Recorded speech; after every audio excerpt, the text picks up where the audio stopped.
Hey everybody, welcome to this week's episode of High Risk, a pro wrestling podcast that's by the fans, for the fans. I'm Matt Sharp, joined by my co-host Noah Sharp and Scott Colley. Guys, how we doing? We're doing pretty darn good. Scott? Yeah, I'm doing really good. This is a really good weekend to be a professional wrestling fan. We got 2 pay-per-views for WWE. We got Takeover Chicago for NXT, and we also got Backlash going on. And then on top of that, we also have the Best of the Super Juniors tournament going on overseas as well. Best of the Super Juniors. Are they do they have superpowers? Are they little kids? What is the Super Juniors? Noah, would you like to explain? Yeah, so what the Super Juniors tournament is, so over there in New Japan, which is what we're talking about, that's where the Best of the Super Juniors goes on. There's sort of you have your heavyweights, and then your junior heavyweights, your junior something, your junior this. So the juniors are sort of the people who aren't necessarily ready to fight for that heavyweight spot yet, or the Intercontinental spot yet. You're not like their top main event guys, yeah, right? I mean, there's still some really good names in there, like Ricochet and some other people, but it's just it's a really good way to showcase new talent, which I mean, this tournament has introduced people like Eddie Guerrero and Chris Benoit over there when he was wrestling as a Pegasus Kid, and then I believe Chris Jericho also fought in the Best of Super Juniors tournament once upon a time. So what that tournament is really meant for is just to show off the best of the up and coming superstars. And don't they kind of have a weird tournament bracket? Don't you have groups and then you go into a tournament after that or something like that? Ooh, I'm not too familiar with that. I know that the G1 Climax is it's a round robin, and then there's also a point system that goes along with it. So with the G1 Climax, it's pretty much with the point system. 2 points for a victory, 1 point for a draw, which I don't know how you get a draw in professional wrestling. I don't know how that happens. Time limits, I guess? Yeah, I don't know. time limit. In the Cruiserweight Classic, they said they had a 20-minute time limit. Yeah, and then there's 0 points for a loss. So, just that alone, just having a point system along with just wins and losses, makes a tournament a little bit more interesting, because you're not just relying on okay, if this person wins or loses, that's it. That's you could say you can hope that a person goes for a draw instead of just losing. So the G1 Climax is coming up later on out in July. I got a quick question. What does the Best of the Super Juniors have to do with G1? Are those 2 totally different? 2 totally things? Different, but there's a lot of hype building up for the G1 Climax, just because that's one of their really big pay-per-views that they do over there, right? You have your Wrestle Kingdom and then your G1 are your 2 big pay-per-views in New Japan, right? Pretty much, yeah. I mean, the Best of the Super Juniors is also regarded as a pretty important thing, but just as far as it doesn't really compare to the G1 and the Wrestle Kingdom, but they're starting to announce names for that tournament, but they've also unveiled a United States IWGP Championship. So and they're gonna have the first. There's its own separate tournament for the United States belt too, and it's going to be a 2-night event over in California, I believe. They're going to have a couple of matches down there. I don't know where. But and a couple matches to crown the very first IWGP United States champion. So a lot of hype and stuff built up for that, just because New Japan has now garnered a pretty big professional wrestling crowd over here in the States. Yeah, it's definitely grown a lot from in the past, I don't know. I know past few years, especially with the Bullet Club, because that that just blew up over here. Yeah, so they're definitely getting some traction, and the fact that if there is anybody who could really take on the WWE as far as match quality, New Japan they're working pretty solid as far as stories and stuff. New Japan's kind of weird, yeah, But yeah, they are definitely putting their foot in the ground with bringing not only just this belt over here, but having a couple of events over here as well. Well, and I feel like that's something that's really going to push WWE to bring it and constantly, set the bar and everything. I don't think it's going to be like it was when you had WCW going head to head with them week after week. But it's nice to know that there's somebody that's kind of stepping on the territory just a little bit and saying, hey, you're not the only one that can do shows all around the world. And so I think it's definitely going to make Vince wake up a little bit. And, I'm not the only one that's doing it. Okay, well. But I agree. Faux show. Do we know who's in the match for the United States Championship? So far, no. We know that some members of the Bullet Club are going to be in it. Kenny Omega, I believe for sure. Kenny? He is. He's one of my favorite picks. The guy can talk, man. Like, just give him a mic and let him run. But and see, that's something like if he ever did make the jump to WWE, I feel like you got somebody that can talk that good. I just feel like he's not going to work over there because they're going to want to write out everything he has to say and going to want him to stick to it. And he just seems like a stone cold kind of guy to me, to where just give me the mic and let me run with it. And or I feel like CM Punk, if you will. Yeah. And I feel like they're going to try to water him down and tame him, and he's just not going to work there. But I mean, that's all to be decided. That's we don't even know at all. I mean, it's the same way with his wrestling style too, and with a lot of people's wrestling styles from New Japan or really anywhere but the WWE. Their wrestling styles are a lot more visceral. So there's a lot of things that if you've never wrestled in the WWE before, transferring over those styles from elsewhere, there's a disconnect that's definitely going to be there, and you can see that with people like Shinsuke Nakamura. A lot of his matches, whenever he first came into NXT, it was still, you can tell that he was working a pretty stiff, strong style way. But later on in his matches against Samoa Joe, aside from the one where he broke his jaw, you could tell that it was sort of, they made him water it down a little bit, keep it a little tame. So, not to say that he's not going to do well at Backlash, but just saying. Well, I think part of it is like you said, changing up their styles a little bit is so they're not hitting as hard and stuff like that. But I don't think that. I mean, correct me if I'm wrong, but is New Japan doing 5 shows a week, every single week, like WWE is? No, They're not doing house shows and they do house shows days that they're not doing television. So they do house shows, but they don't do it near as to the Okay.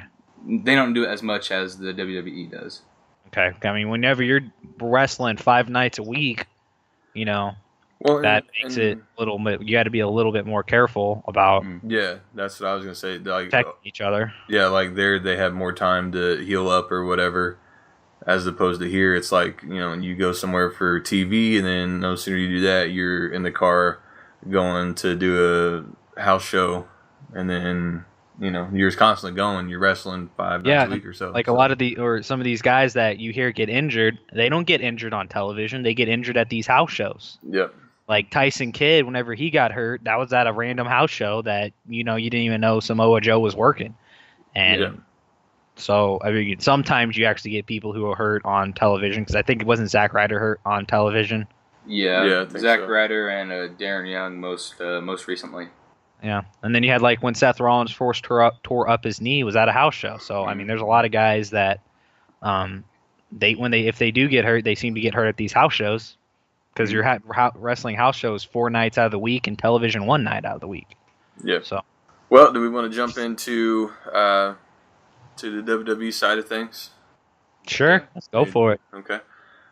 So Monday Night Raw, Scott, you kind of picked up the slack for me since I was traveling for work. But reading through, I kind of like the matchups that we're having for Extreme Rules. I mean, some of it, there's a little bit of room for it to be good, but yeah, how they started off the show is they had Kurt Angle come out, and he just came out and said that Extreme Rules are having a fatal 5-way for the number 1 contender spot, because by the sounds of it, that was going to Braun Strowman until he got hurt. So he was the guy at Great Balls of Fire who could get that title shot. But now they have, since he got hurt, they had to pick somebody else. And I mean, I'm okay with how they're doing it, because you got any 5 of those people in that match. So you got Seth Rollins, Samoa Joe, Finn Balor, Bray Wyatt, and Roman Reigns. Any 5 of those, I could justifiably see any of them going up against Brock Lesnar. Yeah. So. Yeah, it looks like it'll be a solid matchup, and it's different. I mean, we got Seth Rollins, Finn, and Bray, and all them. Like, it's people we've seen, but it's just, I don't know. It's not the. Well, and it's an Extreme Rules match, or a no DQ match too, so they can go crazy if they want. From my understanding of it, it's pretty much a Extreme Rules match, whatever you want to call it. So yeah, no DQ. Could be good. Could be good. Is that that's definitely sounds like, especially with Roman in there, sounds like it'll be a pre-show match. So right. I mean, you know, no, but I like to see that the women are not excluded from the extreme festivities. The kendo stick on a pole match. Very interesting. Yeah. So real quick on that, when I was watching that, they had Bayley come out, and I don't know if it's just because they're scripting her that much or what, but it was not a very smooth promo from her. It just did not seem like she actually was meaning what she was saying. Like Alexa Bliss, I mean, hers wasn't perfect by any means either, but at least she was. I don't know if it's more confident, but she just, I believed her more than I believed Bayley, and Bayley just, when she went out there, just feel like she was kind of reading off the script that she memorized. So I think that's a debate we can have one day, is just how promos are done now, because it just seems like a lot of those people, like, they're reading off a script, and you kind of got to put your own spin on things, I feel like. Well, and I was listening to Making Their Way to the Ring, Lillian Garcia's podcast, and I was listening to the one where she had Stone Cold on there talking to him. And one of the things that they talked about was, I guess it was an issue where they wanted Stone Cold to get on the mic, and they handed him a script, a full-blown script of what to say. Now, back in the day, they might give you bullets like, hey, make sure you hit on this, this, and this, but how you get to point A to B is up to you. Which I feel like that's how they should handle it. Yeah, and they, I guess, like, they wrote out, hey, this is what you need to say, and Stone Cold didn't like that. It's like, you're not going to tell me. Like, just tell me to go out there, get them stirred up, and that's what I'll go out and do, and I'll do it well. So he was kind of saying now, like, with the writing, he thinks the product is better now than what it has been in, between 2008 to 2015. But he definitely said that, there's something to be said about letting the superstars go and talk, and trusting them that, you have to know that they know what the brand means, what it represents, what kind of message they want to send out. So to me, you gotta have faith in the people that are working for you, that they will say what they need to say. Yeah. And I think that's part of the reason why people didn't like Roman Reigns for a while too, was the fact that he was just so wooden on the microphone, and he just, no emotion. He just said what he needed to say. Yeah. Well, and that's something else that Steve Austin said, was that the only thing he thinks the writers did wrong with Roman was that I'm not the bad guy, the good guy, I'm the guy. Like, Steve Austin was like, no, that's one, like, that doesn't work. Like, so yeah. And the big dog in his yard now does, though. So that makes sense too. Yeah, he's a dog now. That just makes me think of Tyson ONeil, right? Is that his name? Tyson ONeil. Yeah. Oorah, oorah, oorah. Titus ONeil. Titus ONeil. Oh my gosh. Oh my God. You're kidding me. I'm kicked off the podcast now. I mean, we can't really fault you for that. How much airtime's that guy getting anyways? Yeah, see, it's not my fault. Well, he's going to get more because he's feuding with Enzo and Cass. So my question is that a downgrade for Enzo and Cass, or is that an upgrade for Titus and Apollo Crews? Well, it's definitely a push for Titus and Apollo. I mean, what were those guys doing? What was Titus doing before anything? He hit that Titus brand shtick and did nothing. Well, you had Enzo and Cass, who were... I mean, they were probably my favorite in that ladder match at Mania. before the Hardys showed up, and now you've dropped them completely out of the title picture, and they're feuding with Titus O'Neil and Apollo Crews. I think that it's going to work though. Like, well, we'll just have to see how it plays out. I guess it's going to be a big push for Titus and Apollo. But then, I mean, with the tag team division the way it is with the Hardys, and did they come up with the cool name for Cesaro and Sheamus?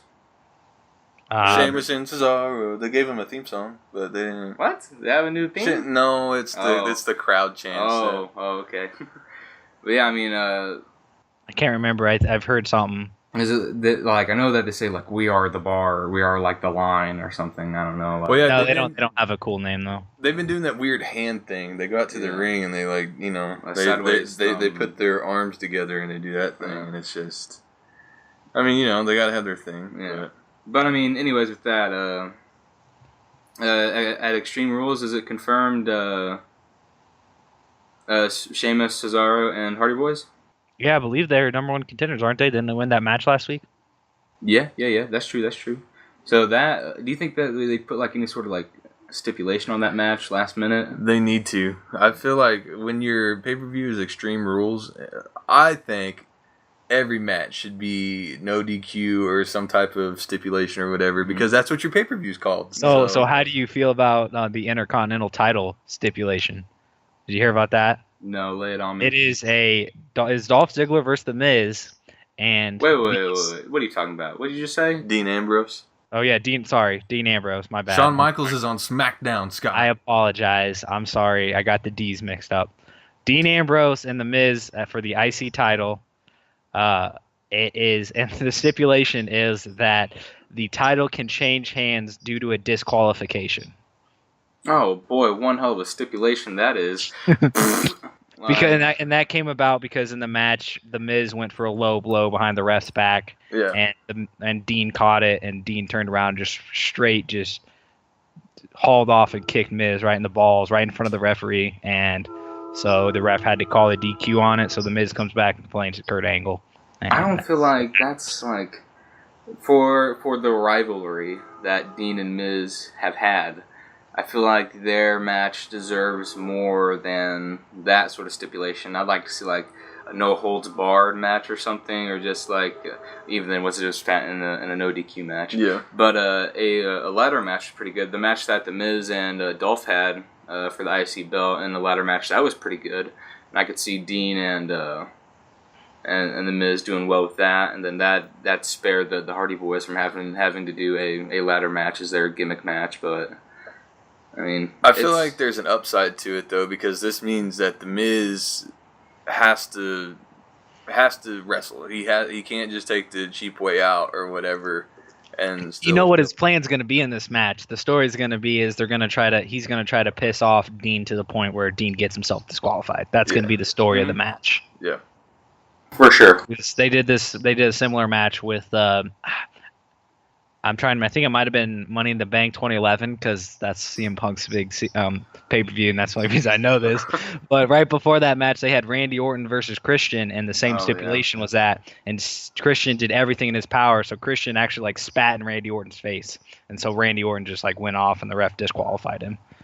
So, and then, of course, Christian got the belt because Randy was the champ and got disqualified. See, that would be... kayfabe would go out the door at that point. You spit on me, we're gonna throw down for real. Like, I'm getting a table and you're going through it. I'm not putting up with that. So, well, he ended up putting him through the table. So it's okay. Oh, okay. Well, he put him through the announce table. It's all right. That's about what I would do. One thing from Raw that I was really sad to see, heartbroken really. The Golden Truth, man.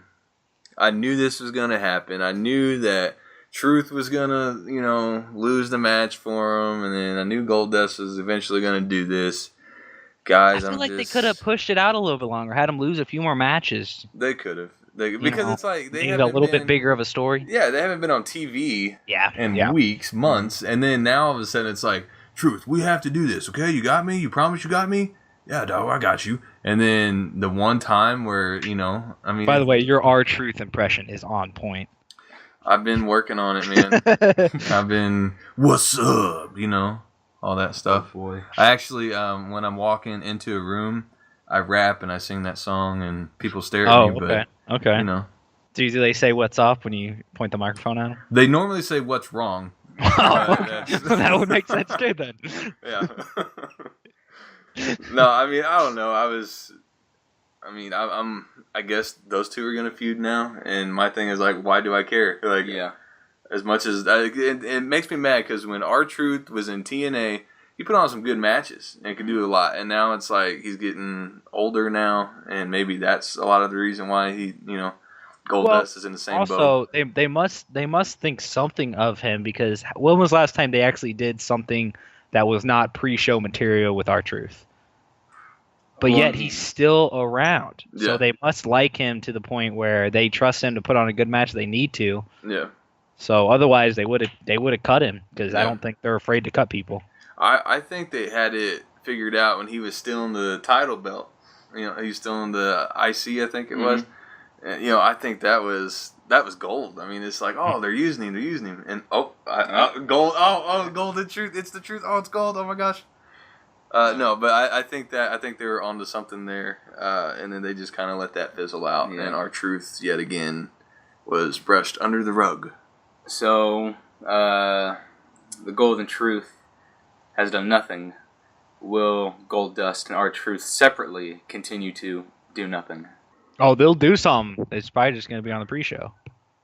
Yeah, but I mean, does that really count as something like? I don't know. Well, if you ask Vince, every show on a card is the main event. So. Oh, damn, you're right. Yeah. Well, how about that, man? To not have to wrestle at all and still get on the main event? That's pretty badass. Okay. I'm buying it. No, I don't know. I could just see it turn into this little piss on feud kind of thing. Yeah. That doesn't mean anything. It's like, why do we care? And they honestly just need a second match for a pre-show, so let's go ahead and just do this. Exactly. So, I don't know. And it just makes me mad. Not even because I'm that big of a fan of either one of them, but you look at who Goldust was back in the day and who R-Truth was 10 years ago. I mean, they have the talent. You're just wasting the talent. So, I don't know. I just hate to see guys that can work and do a good job not get the opportunity to do that. Speaking of that, some people that are getting their opportunity, guys, I am probably going to go buy some Fashion Police merch pretty quick because I just think they're hot right now, man.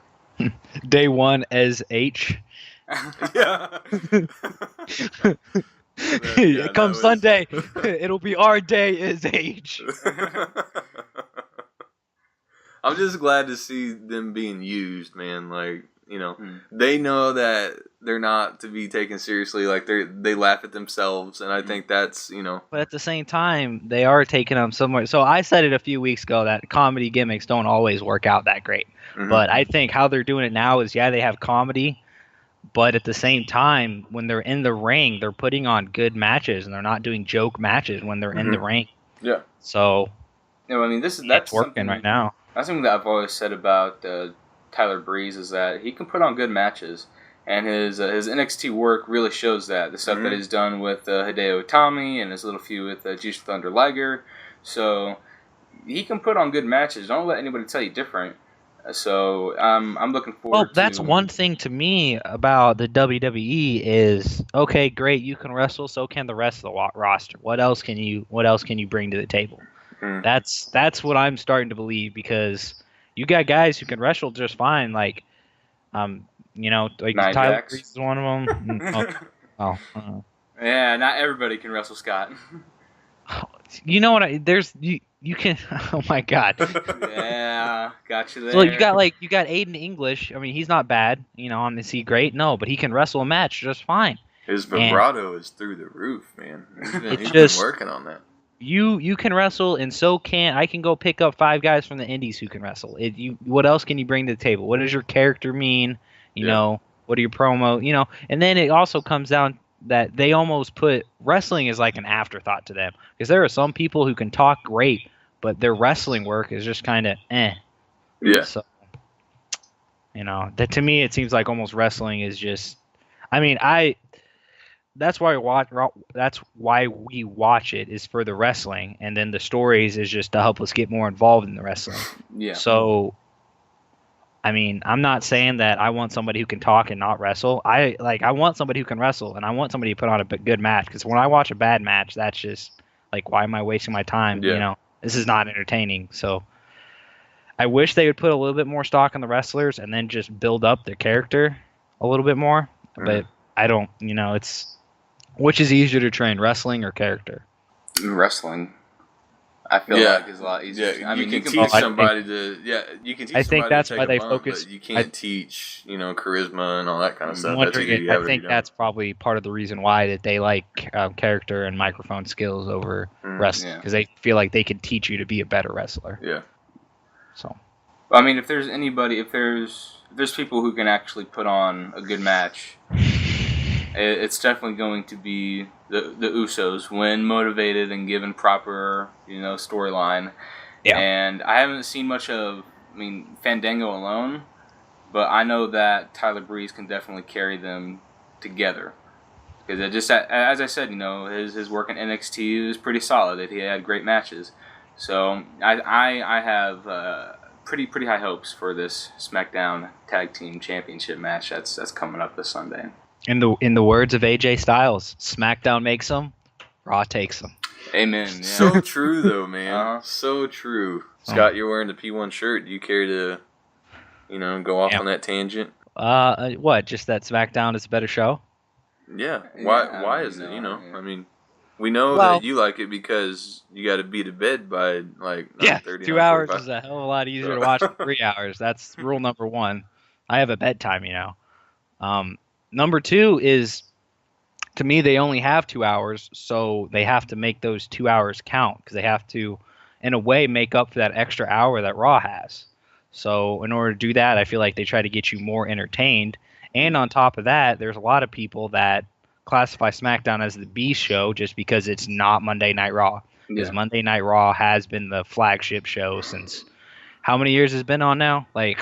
20... 20 plus years. I think it started in 92, 93, somewhere.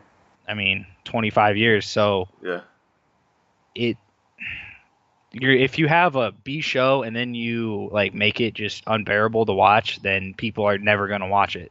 But as of now, to me, they just, by having storylines that make a little bit more sense and they have a little bit more meaning behind some of their stuff, is the way.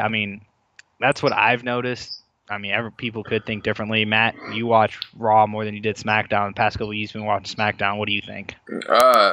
Does it flow a little smoother to you than Raw? I totally agree. And I think, yes, it's a lot easier to sit through. It's like you cut the BS out and you get right to the action. You get right to the point. You don't have these 30, 40-minute opening segments of somebody sitting on a microphone. Yeah, and I don't mind that as long as there's something to be said. You just got Stephanie and Triple H going out there just to talk for 30 minutes. Yeah, but I like, to your point of the characters and the stories and the stories over there are good and everything. I did not like Jinder Mahal at all. Didn't really like to watch him wrestle. And really a lot of that was because I just didn't know him. I wasn't being given a reason to like him or to do. And when I say like, that also means like him, like his work, whether it's face or heel. And right now, I enjoy it. I enjoy when he's on the mic. I enjoy some of his ring work. A lot of it, there's some things that are pretty stiff, and I think he could. He's no AJ Styles. There's no disputing that, Yeah, but I really feel like if Randy wants to, then that match is going to be really good. Yeah, it could be really good. It goes back to if Randy wants to, and Jinder also has to step up and be on that.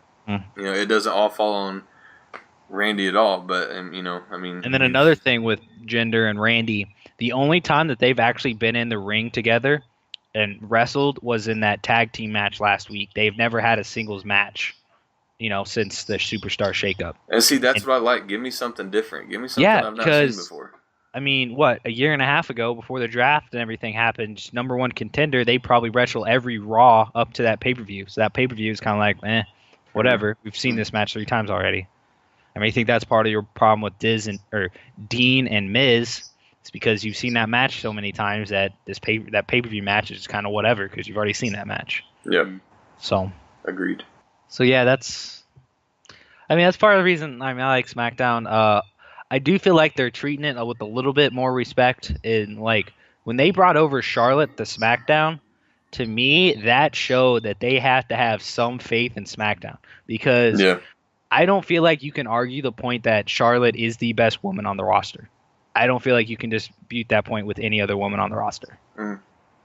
So the fact that you brought your #1 person in the women's division over to your quote unquote B show, that to me shows that you've got some faith in that show. So what is the women's match for Backlash? it is a 6-woman tag. You have I'm trying to think what the welcoming committee. Yeah, the welcoming committee, which is Natalya, Carmella, and Tamina, and then they named the other 3 girls team, and I can't remember what they called it now. I'll have to look it up. It's pretty bad. I think it's almost worse than the welcoming committee or PCB. I'm trying to remember what it is now. Anyway, Charlotte, Naomi, and Becky is the other 3. So that match is definitely not for the title. No, it's a 6-woman tag. How's it going to be for the title? Well, that's what we're saying. Like, yeah. Oh, yeah. It'd be. I mean, I don't know who it would be against, but we've mentioned before how with women's storytelling, there's typically always one story and never multiple stories going on. Yeah. So they've kind of combined like the welcoming committee and their shtick, and then the women's. And then the main like championship feud, whatever that is, and they've kind of like, even though they didn't seem like there was one, like I know that Naomi and Charlotte had some stuff, but they sort of seem to just mesh everybody together for this moment. Yeah, but to me, it at least makes some sense why they're doing what they're doing. Yeah, I agree with that. It's just a little odd, like I don't know. I mean, as I said, we talk about how they only usually have one storyline, and now whenever they actually sort of have 2, they put them together. So it's like, oh, well, all right, back to sort of same old storytelling, and I'm sure that this feud between these 6 girls are going to go on for probably another pay-per-view or 2 until the welcoming committee eventually loses steam. Which probably won't be very long. Yeah. Yeah, I'm not sure where they're going. I have a couple different ideas on what they could do, but WWE, you never know what they can do. Well, just whenever the welcoming committee overstays their welcome, then it'll be time for them to say goodbye and be the goodbye committee. Oh, since we're talking about the women's division real quick, I have what I classify as some really good news. There is a report that Eva Marie might be done with the company. Oh, that's great news, Scott. That's great news, man. And didn't they say like they're trying to replace Eva Marie on Total Divas with? There's Charlotte, Becky, and Sasha. I think are the 3 girls in the running for it. So I'm curious how does I'm sure that putting those women all on that show and then having to manage wrestling puts a strain on them. So I wonder what kind of strain or how strenuous of a schedule, on top of your already strenuous schedule, is Total Divas and wrestling and trying to be the best at both, because you don't want to be on TV looking like a slop anywhere, whether it be reality or wrestling. So I wonder what kind of strain that puts even more on them to already be good at what they do. Well, I mean, they've had this for 6 or 7 seasons now, and I mean, if you can go back and look at their work and see if it's gone worse or better since the show came on. Yeah, Natty would be the person to ask because she's been in it since the very get-go. So, and Nikki and Brie are the only 3 that have been in from the start. Yeah.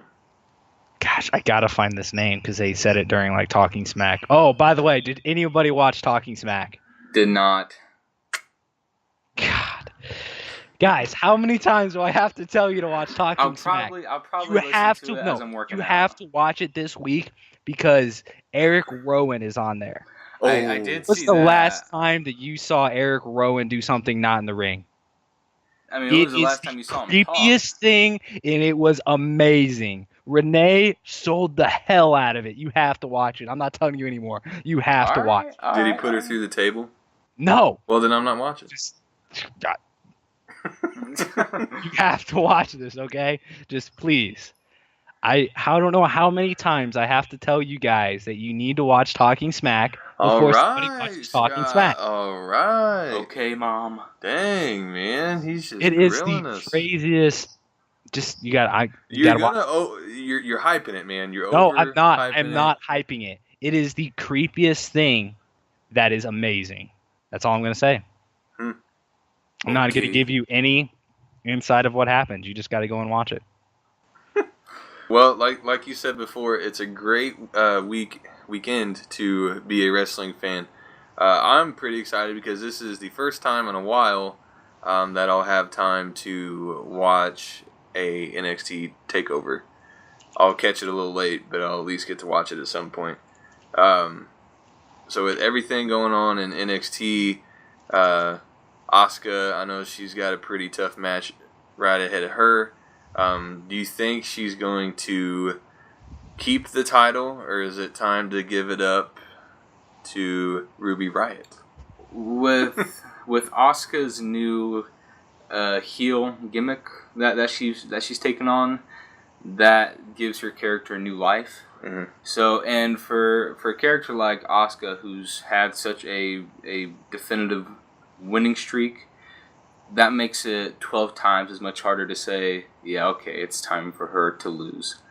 Because, I mean, if Ember Moon was in the match, then there'd be more of a wild card aspect to it. Like, okay, then now there's probably a chance. Mm-hmm. But this isn't the first time that Asuka's been in a multi-woman match and still came out on top. So I think that